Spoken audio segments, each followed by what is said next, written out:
dia. Galera, desculpa aí o atraso, é porque a internet está bastante complicada. As duas primeiras aulas que eu dei hoje de manhã foram legais e essa agora já deu uma complicadinha, tá? Vamos lá, deixa eu compartilhar então aí a primeira tela para a gente poder dar sequência ao nosso estudo, ok? Tô com 14, a galera tá entrando aí, massa. Deixa eu abrir o chat já aqui para a gente poder já ir se organizando, beleza?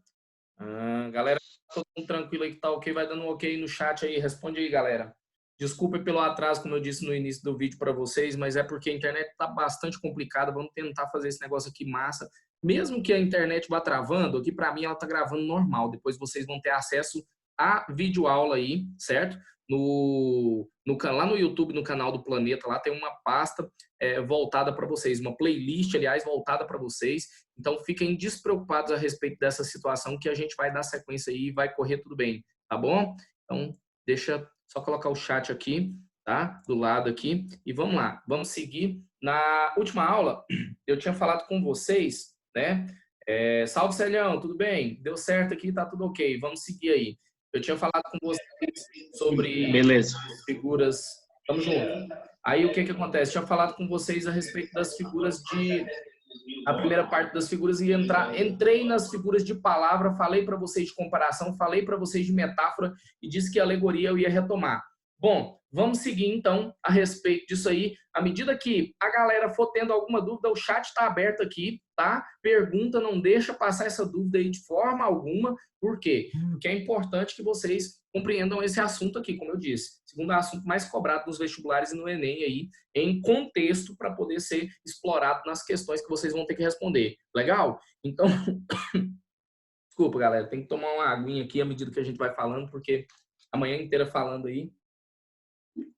Então, olha só, eu expliquei para vocês que a gente tem a ideia de comparação, né? E tem a ideia de metáfora. Qual é a diferença das duas? Comparação, o elemento comparativo está lá, está explícito, né? E aí vale a pena dar uma voltada aqui e lembrar para vocês quais são esses elementos comparativos. Olha aqui, ó, palavrinha como, palavrinha tal, palavrinha como aqui, né? De novo, aliás, desculpa, comecei errado. Feito, assim como, tá? Tal, como, tal qual, tal como, qual e, como eu disse para vocês, pasmem, existe, né? Que nem, tá? Que nem também é comparativo, ok? E aí, eu falei para vocês que quando houver uma comparação, uma aproximação entre dois elementos e essa comparação tiver com um elemento comparativo explícito, a figura de linguagem é denominada comparação. Só que ocorre o quê?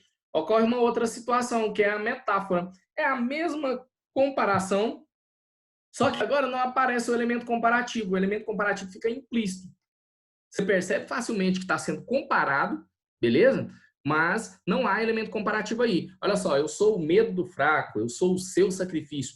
Eu sou igual, como o medo do fraco, como o seu sacrifício. Lembra disso? Então, beleza. Olha só. Agora, nós vamos passar para a próxima figura. Isso aí já falei com vocês na aula passada, finalzinho da aula passada. Vamos passar para a próxima figura agora, que é a alegoria. A alegoria, ela é um conjunto de metáforas, onde se estabelece olha só, uma linha de raciocínio na realidade e uma linha de raciocínio imaginária. Então, quando a pessoa fala que é alguma coisa, e ele elenca várias situações que ele tem em comum com aquela coisa, ele está estabelecendo a ideia de uma alegoria. Como, por exemplo, dá uma olhada nisso aí, ó. Se houver quórum, eu abro o Congresso, né? E aí você perceba que há várias comparações dentro dessa imagem aí do Gilmar, ok? Que é o quê? Olha só, os políticos são considerados vampiros, sim ou não? E aí existem pessoas dentro da política que manipulam todo o Congresso. Então, o Congresso funciona aqui como uma marionete. Percebam que há várias metáforas dentro dessa imagem que a gente pode perceber aí, tá certo?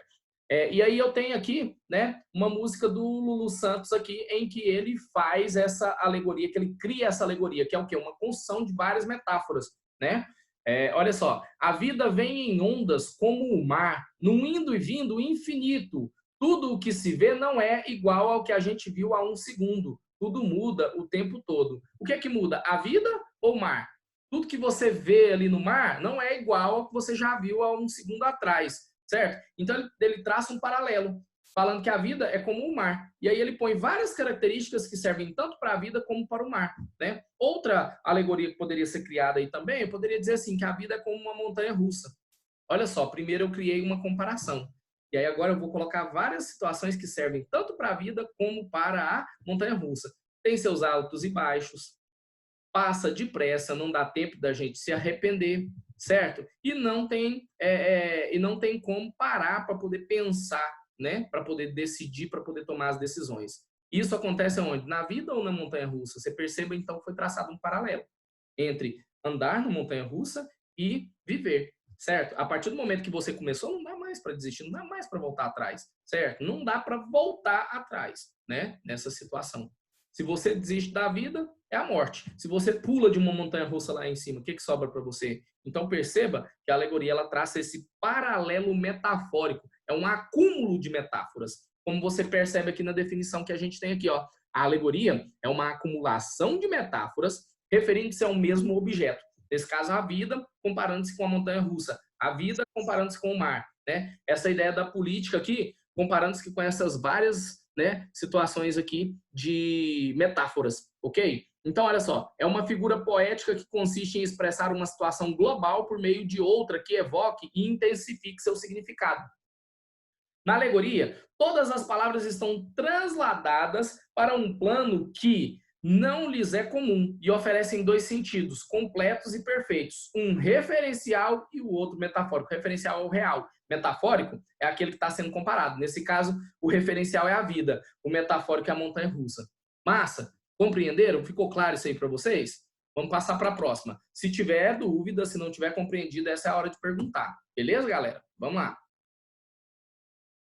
Agora a gente tem metonímia, né? O que é a metonímia? Metonímia é a substituição de um termo pelo outro por se tratar de termos que têm uma relação de proximidade. Existe alguma relação de proximidade entre os termos que eu vou substituir, ok? E aí existem vários casos de metonímia. Por exemplo, a obra pelo autor, a parte pelo todo, né? Então eu tenho várias situações aí de metonímia. Olha só, ocorre metonímia quando há a substituição de uma palavra por outra, certo? Havendo entre ambas as palavras um grau de semelhança, relação de proximidade de sentido ou implicação mútua, ok? Tal substituição fundamenta-se numa relação objetiva real, realizando-se de inúmeros modos. Bom, se eu pegar essa água aqui agora e tomar toda, eu vou estar tomando uma garrafinha d'água? Não, não vou estar tomando uma garrafinha d'água, vou estar tomando a água dessa garrafa, certo? Então, a ideia de falar que eu tomei uma garrafa d'água é o quê? É uma metonímia, onde eu estou trocando o quê? O conteúdo que está aqui dentro pelo continente, que é o que contém. A garrafa de plástico contém o quê? O líquido, que é a água. Tá entendendo isso? Então, isso aqui, quando eu falo que eu tomei uma garrafa d'água, é metafórico, ok? Então, quero que vocês compreendam essa situação. Tá massa? E aí, eu tenho aqui, ó, um exemplo aqui do lado aqui, né? Nas favelas, no Senado, sujeira para todo lado. Ninguém respeita a Constituição. Ninguém respeita a pessoa da Constituição? A Constituição é o quê? É um documento. Sim ou não? A Constituição Federal de 1988. Então, ninguém respeita os artigos que estão previstos lá na Constituição e não a Constituição como um todo. Perceba que eu estou trocando a parte pelo todo aí, né? Mas todos acreditam no futuro da nação. Então, essa é a ideia aí de metonímia que está presente dentro dessa letra do Legião Urbana. Agora, do outro lado, tem uma tirinha do Chico Bento, né? Eu coloquei ela na vertical para vocês, porque não cabia aí para poder colocar de lado, ia ficar muito pequeno. Mas olha só, um dos personagens aí, não me recordo o nome dele, chega e fala assim, meu pai tem 800 cabeças de gado. E o seu? Aí ele, o meu pai tem só um boi, mas ele tá inteirinho, né? Então é o Chico Bento, né, criticando essa questão aí da metonímia, né, que é usada. É a parte pelo todo aí. Poderia ser também a obra pelo autor? Poderia, por exemplo, ele parecia ler Jorge Amado, né? Ele estava lendo a pessoa do Jorge Amado ou a obra do Jorge Amado. Essa é a ideia da metonímia, tá? É essa aproximação. E aí vale a pena dar uma estudada aí a respeito disso aí, para ver os vários casos, as várias possibilidades que existem de metonímia, tá? Eu não vou entrar aqui em detalhes aqui, porque é uma figura de linguagem que ela tem vários casos, compensa estudar, mas para nossa aula que é curtinha aqui, não dá para poder ficar descrevendo muito. Beleza? Vamos passar para a próxima? Se tiver dúvida... Pessoal, isso é metonímia? Aquilo é metonímia? Pode mandar aí no chat aí que a gente discute sobre, viu? Sem problema nenhum. Bom, a próxima figura é a sinestesia. A sinestesia consiste na fusão de sensações diferentes numa mesma expressão. Essas sensações podem ser físicas, de gustação, de audição, de visão, de olfato, de tato, ou psicológicas, podem ser subjetivas, sentimentos, ok? Então, quando você mistura sentimentos, certo? Numa mesma figura, ou você mistura os sentidos do corpo humano numa mesma figura, né, num mesmo contexto, você vai ter essa figura de linguagem chamada de sinestesia, tá bom? Então, olha só, dá uma olhada aí, ó. Meu coração está radiante, bate feliz, acho que é amor. Quando te vejo, chego a sonhar. Penso em você a todo instante, o seu jeito meigo me apaixonou. O que fazer pra te conquistar? E aí vem um refrão, né? Eu te quero só pra mim, como as ondas são do mar. Não dá pra viver assim, querer sem poder te tocar. E aí você perceba, né, um trecho da música do grupo Revelação, espero que não dê copyright, né? Mas é só para poder exemplificar para vocês que eu tenho aí o verbo ver, né? Quando te vejo, e eu tenho lá querer sem poder te tocar. Ver e tocar estão presentes dentro da mesma música, dentro do mesmo contexto. E isso trabalha com o quê? Com duas situações, visão e tato, certo? Tocar, né? Pegar essa coisa toda. Então, perceba que nesse momento aí se materializa a figura de linguagem de sinestesia. Dá uma olhada na tirinha do outro lado aqui, ó. Olha só. E foi então que ela me deu aquele olhar frio dela. Olhar frio? Olhar é visão. Frio é o quê? Sentimento de quê? De tato, sim ou não? Né? A ideia é de tato. Então perceba que quando eu falo de um olhar frio, eu tenho a sinestesia sendo empregada aí de uma forma bem exemplificada, né? E ele fala, nossa, quanto tempo eu não ouvi alguém usar uma sinestesia. Não, tinha nada a ver com sino, não. Era puro desprezo mesmo. Que, aliás, aparecia mais com esse olhar que você me deu agora. Bom, então perceba, né, que é bem essa questão aí. O olhar frio aí se materializa a sinestesia. Beleza? Vamos para a próxima? Catacrese. Cara, catacrese. Catacrese é uma metáfora cristalizada. É uma substituição que eu já fiz e que, assim, as pessoas, por não saberem o nome correto de algumas coisas, né, eles fazem o quê? Eles utilizam basicamente o quê? Aquela nomenclatura para poder designar. Por exemplo, se eu falo assim, a batata da perna. Na verdade, não é a batata da perna, mas é o quê? A panturrilha, né? A planta do pé é a sola do pé, né? Você vai no banco, você vai sacar dinheiro, né? Como que você saca dinheiro? Dinheiro! Vai lá no caixa eletrônico e de uma vez já dinheiro. Não é assim, né? Você faz uma retirada, ok? Aí existe aquela situação. Se você vai no banco e entra lá, vai lá dentro do banco, nos caixas, né? Na boca do caixa lá, você faz uma retirada. Agora, se é no caixa rápido, então rápido tem que ser o quê? Tem que ser um saque. Então presta atenção que isso aí tem um determinado sentido, né? Mas agora dá uma olhada nessa música da Ivete aqui, ó. Eu quero beijar a sua boca louca. Eu vou enfiar a uva no céu da sua boca. Eu vou enfiar a uva no céu da sua boca. Eu quero beijar a sua boca louca. Quando ele fala céu da sua boca, o que ele está se referindo? O céu da boca tem um nome, chama-se palato, tá bom? Chama-se palato. Então, quer dizer, mas as pessoas já estão tão acostumadas a usar céu da boca que acaba se ficando céu da boca mesmo. A maioria usa céu da boca, né? Dá uma olhada na outra situação de catacrese que a gente tem aí. O senhor poderia me ajudar? Estou meio perdida. Olha só que interessante, né? É uma bala perdida, né? E olha lá o Pão de Açúcar lá ao fundo, né? Mostrando que é o Rio de Janeiro e que a bala veio de uma favela. Então perceba, por não ter outra denominação que seja mais específica, né? Eu tenho essa ideia aí de bala perdida. Alguém está perguntando aqui, professor, no caso os sentidos precisam estar relacionados? Ô Sângela, explica melhor os sentidos do quê, né? Para eu poder te ajudar aí. Porque eu não entendi a pergunta. A outra figura, da figura que você passou antes, não tem lá que, por exemplo, você falou da tirinha lá, que ele fala seu olhar frio.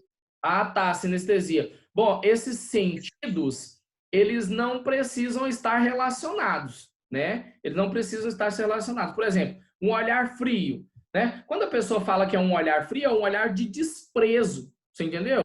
Aí a ideia de frio não quer dizer que é com relação à questão da sensação térmica, mas sim a questão do quê? Do desprezo. Então não há uma relação com o tato, mas há uma relação com a forma como a pessoa olhou, entendeu? Então não Entendi. haver uma relação entre os sentidos, beleza?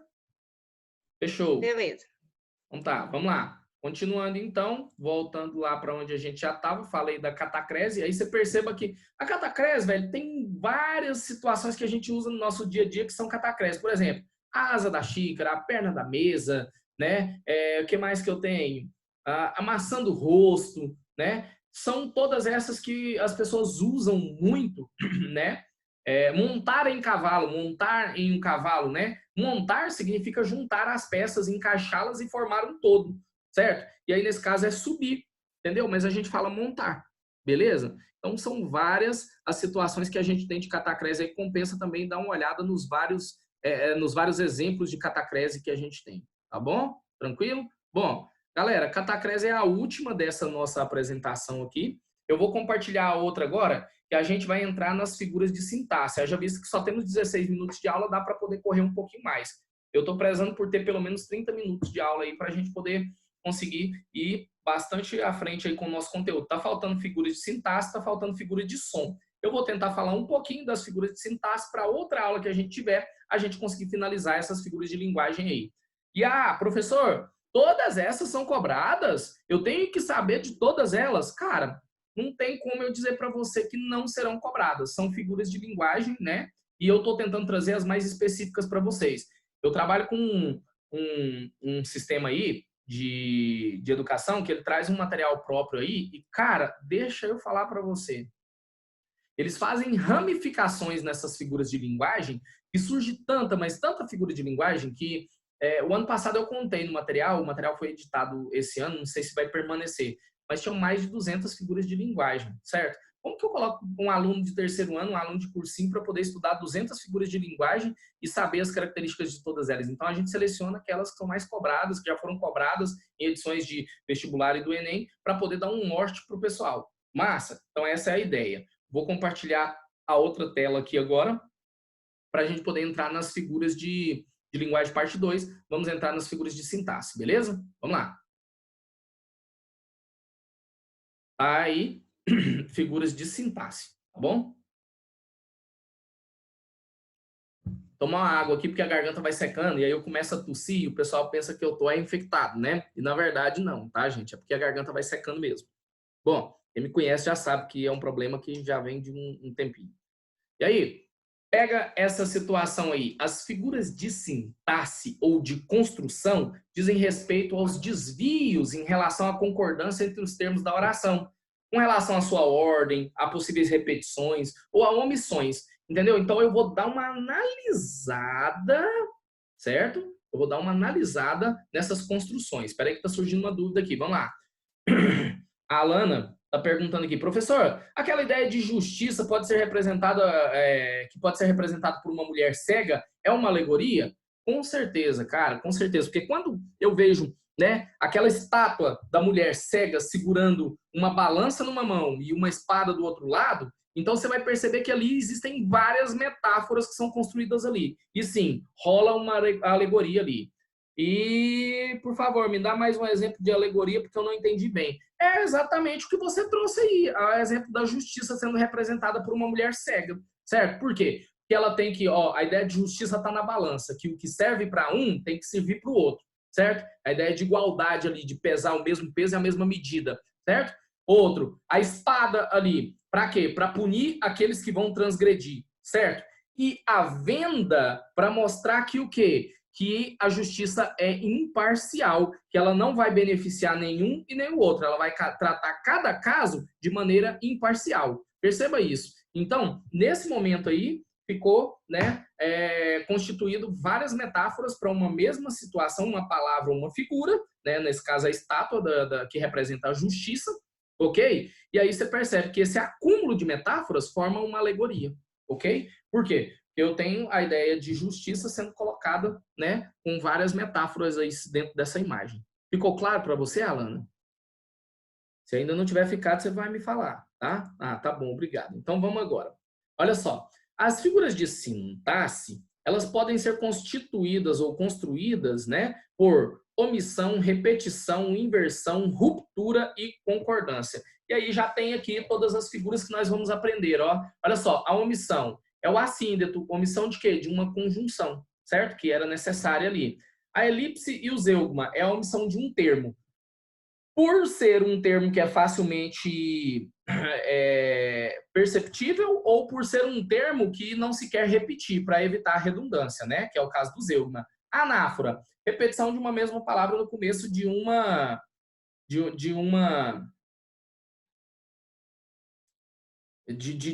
trecho, né? Pleonasmo, uma repetição que às vezes pode ser para enfatizar, quando for um pleonasmo literário, e para poder o quê? Para como se afirme uma ideia que é ridícula, como por exemplo entrar para dentro, sair para fora, subir para cima, descer para baixo, né?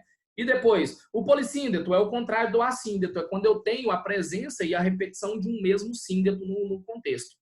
Aí vamos, à medida que a gente for adentrando aí, a gente vai falando deles, porque se eu só dou uma prévia aqui para vocês e não falo, nosso tempo passa e eu acabo não conseguindo fazer muita coisa com vocês. Vamos lá. Assíndeto, né? É a ausência, né? O azinho aqui quer dizer não, é a negação de um síndeto, ok? Então eu coloco vírgula, ponto e vírgula ali para suprimir o síndeto, mas você sabe que deveria existir ali o quê? Um síndeto que é uma conjunção coordenativa, tá bom? Então, ó, ocorre assíndeto, toma uma água.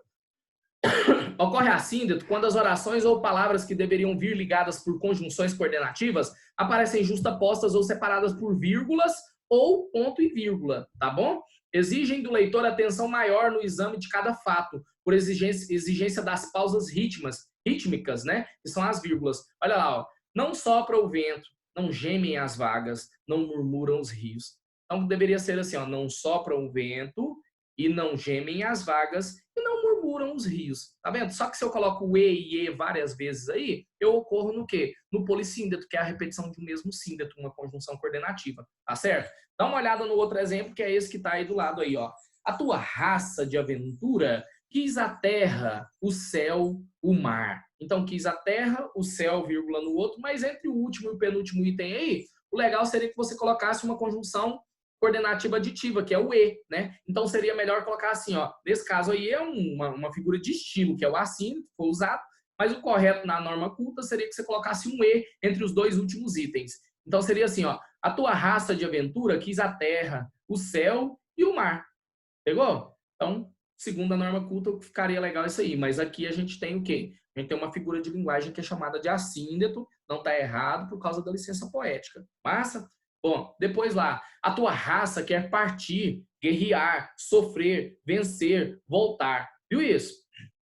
Epigrama número 7 de Cecília Meirelles, né? Meirelles. É um escrito, né? Bem consagrado aí. E entre vencer e voltar, eu teria que colocar o ezinho de novo aí para não ficar repetitivo. Massa, essa é a ideia do assíndeto, né? Eu não tenho nenhuma conjunção ligando aí as ações, as palavras que eu deveria ligar, tá bom? As enumerações, beleza? Vamos para a próxima? Olha só. Elipse. Ocorre elipse quando omitimos um termo ou oração que facilmente podemos identificar ou subentender no contexto. Pode ocorrer na supressão de pronomes, de conjunções, de preposições ou de verbos. É um poderoso recurso de concisão e dinamismo. Esse tipo de recurso aqui, cara, apesar de não ser interessante usar a figura de linguagem, né, dentro de construção de texto, mas ele evita a repetição e ele torna o seu texto mais conciso, certo? Então, mais dinâmico, ok? Então, é legal de se usar aí, ok? Quando você estiver construindo textos que são literários. Entenda muito bem isso, textos que são literários. E é legal de se entender também, de se saber por quê. Porque na leitura desses textos literários você vai encontrar essas elipses, tá? Olha aqui, ó. Tomara você me entenda, né? E aí faltou o quê? Faltou o quezinho aqui, ó. Tomara que você me entenda, certo? Mas aqui é facilmente identificável. Por quê? Porque na oralidade as pessoas falam assim, né? Tomara eu ver você tomando sorvete gripado, né? Sua mãe sempre fala alguma coisa nesse sentido aí. E aí o que que acontece? Tomara que eu veja você tomando sorvete gripado e a surra tá prometida, né? A taca tá prometida. Normalmente ela fala assim, não é verdade? Então, o que eu quero que vocês entendam? Esse tomar aí, ele deixa desnecessário o uso do que. Mas segundo a norma culta, o correto tá aqui, ó. Tomara que você me entenda, tá bom? Aqui seria uma linguagem um pouco mais coloquial, seria a oralidade, né? A forma de interagir aí na fala. Tranquilo? Bom, ainda não nada de dúvidas. Olha aqui, ó. Primeiro, ele começou a beliscar entre as refeições. Depois, a comer sanduíches entre as refeições. Agora, ele come refeições entre as refeições. E aí, o que eu tenho aí?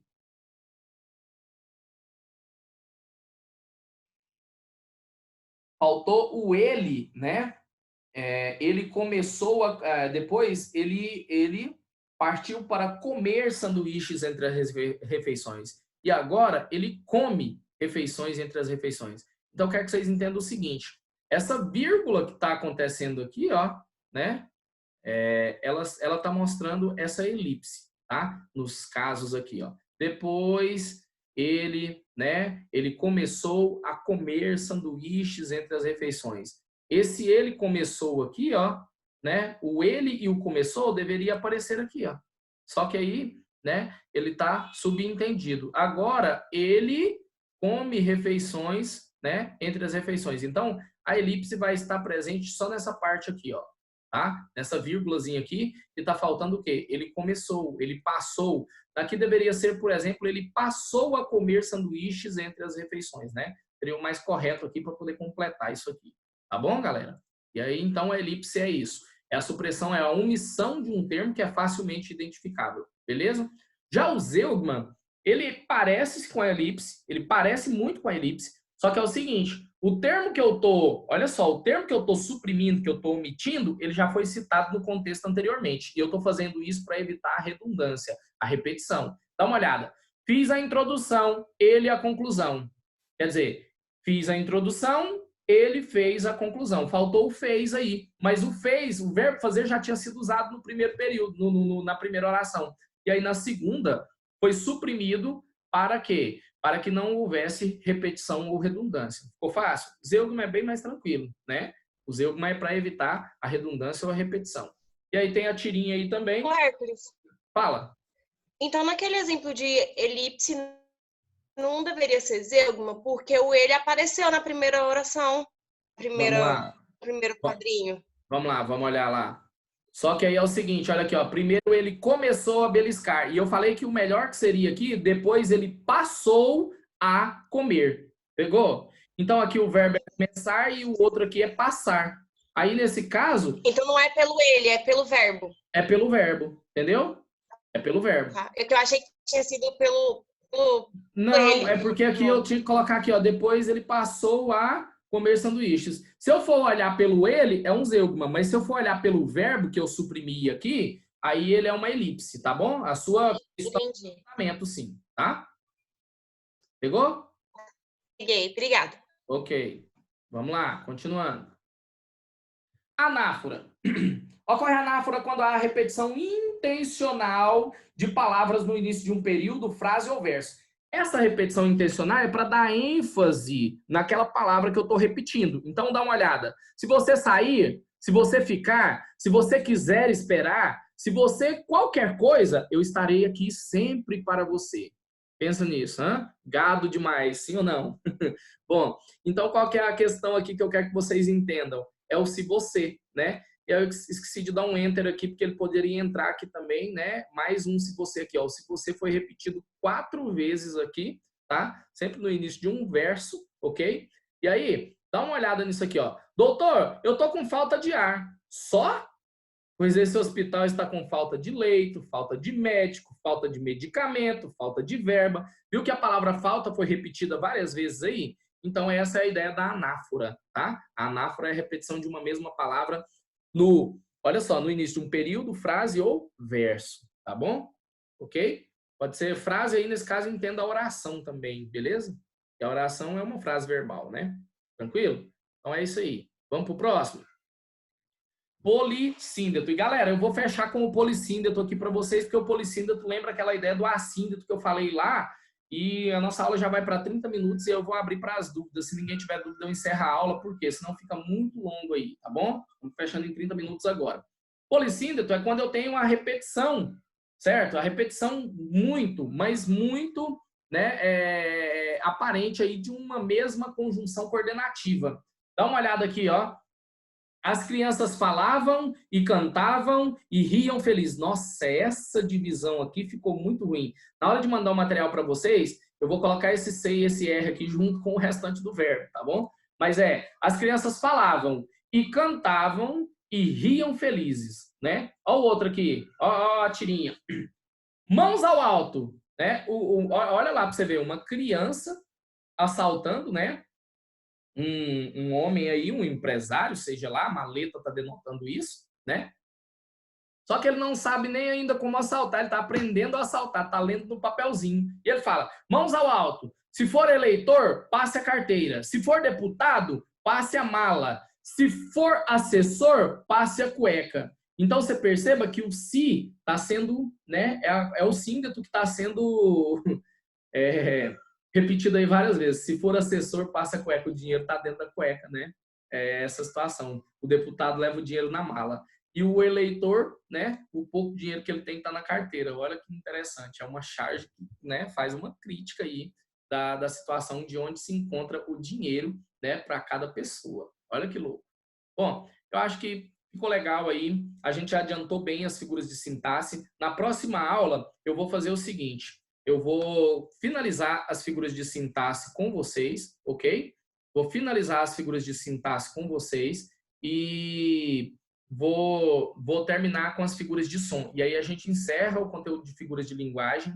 Lembrando que a listinha que eu mandei para vocês lá é sobre funções da linguagem e figuras de linguagem, porque esse conteúdo casa bastante, tá bom? Já estou elaborando um novo material para vocês, para que a gente possa, né, dar sequência nos nossos estudos, não parar. Galera, quero dizer a vocês que nós estamos juntos aí nessa quarentena aí, correndo atrás para poder não deixar vocês parados. Afinal de contas, o Enem não prorrogou as datas, ele permanece com as datas, então a gente tem que seguir estudando aí. Esse momento que a gente está vivendo vai passar e o Colégio Planeta está fazendo de tudo para dar todo o apoio para que vocês, né, cheguem no final aí, cheguem no dia dessa prova e encontrem a aprovação de vocês. Eu quero dizer que eu estou aqui, né, o meu canal de comunicação, Instagram, Professor de Oliveira, está aberto lá, vai lá, segue, né, se tiver alguma dúvida pode me procurar por lá. Tem uma galera aí que tem meu contato de WhatsApp também, se tiver alguma dúvida, qualquer hora pode chamar lá, assim que eu puder, vou responder as dúvidas de vocês. E no mais, é isso, galera, tamo junto toda hora, tá bom? Como eu vi que ninguém postou mais nenhuma dúvida aqui, dou por encerrada a nossa aula de hoje. Muito obrigado, valeu demais e tamo junto sempre, viu?